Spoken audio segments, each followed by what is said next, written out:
So I know you've said before the no moral victories thing, but do you guys take some sort of positive vibe out of how well you played in the second half? I think there's a lot of lessons to learn every day in every way. I think we have to play more like we did in the second half, obviously. It's hard when the team shoots 15 more shots in the first half than you do, but a lot of that was because they had so many offensive rebounds. So it's in some ways, for those of you that are here all the time, it's kind of a repeat of the same thing.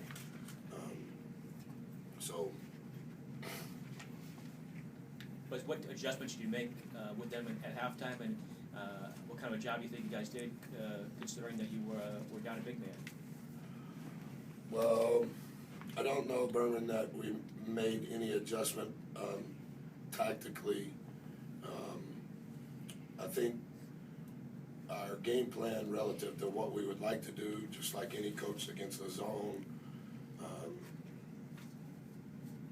we tried to do that in both halves, but our mentality was really bad in the first half in regards to attacking that. You know, like, rightfully so, you know, their forwards just keep creeping up and creeping up and creeping up if your wing players apply no pressure. And so I thought our mentality in regards to trying to get the ball below the free throw line and trying to get the ball to the high post in the second half was more effective. But relative to did I say anything or do anything that tricked Coach Boeheim? Absolutely not. Was Devin the key to that? I thought his mentality, Till, was good. You know, like if you watched possessions in the first half, for the most part, he was the only guy that ever tried to penetrate the zone. And I know he's the point, and he is better playing that way, whether it's man or zone. But a lot of times in the first half, that was the only time we ever made the zone have to collapse, was when he would penetrate. And I thought in the second half we were able to do better, not just him, in regards to that. Did he penetrate with a lot more aggression in the second half? It seemed like some of those drives in the first half were pretty tentative.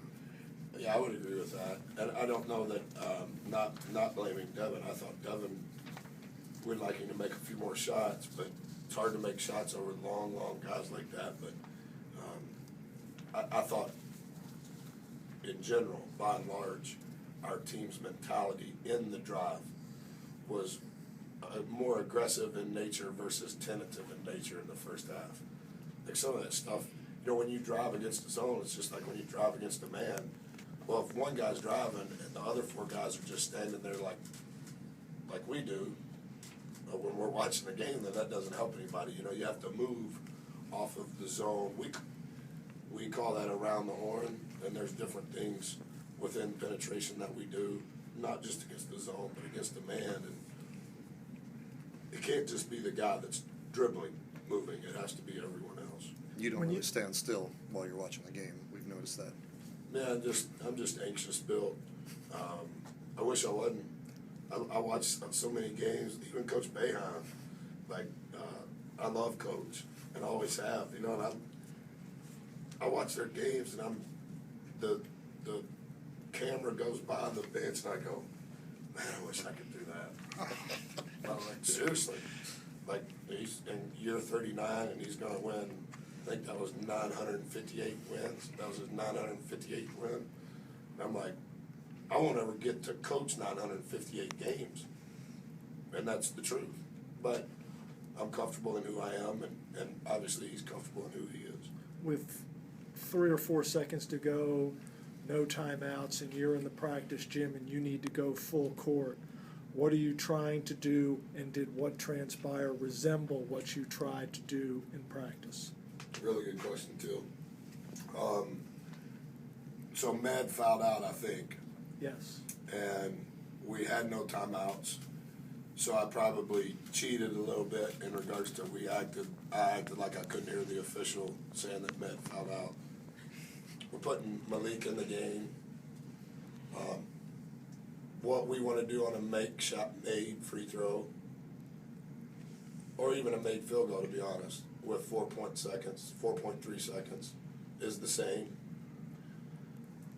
I don't know that we've ever worked that with Will at the 5 Malik at the 4, Hibbs, Devin, and A. Those were the 5 kids. We have not, I'll answer that.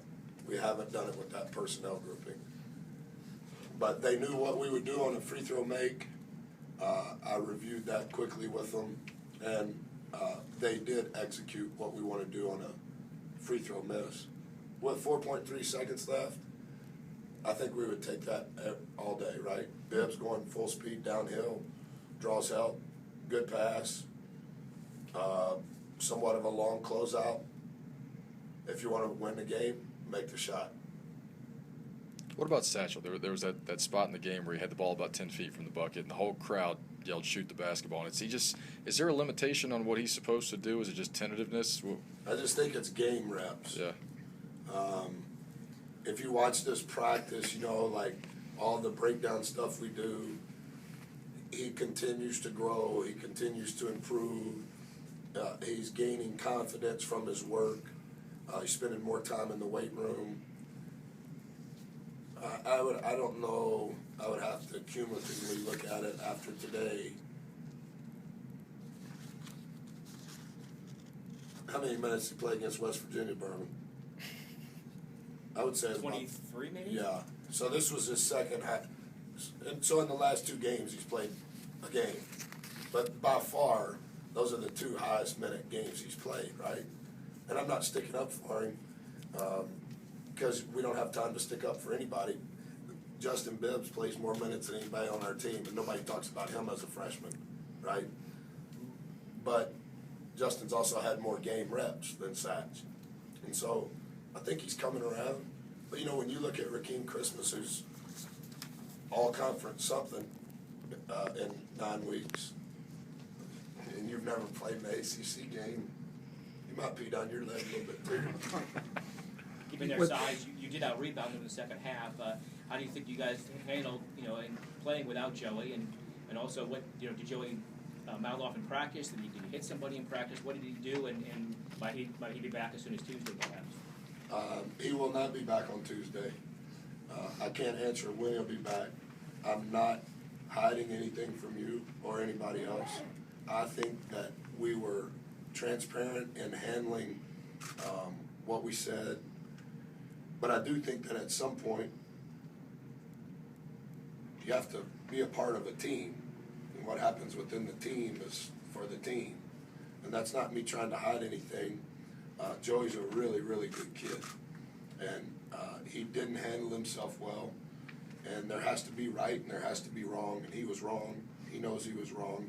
Our team knows he was wrong. And we missed not having him today.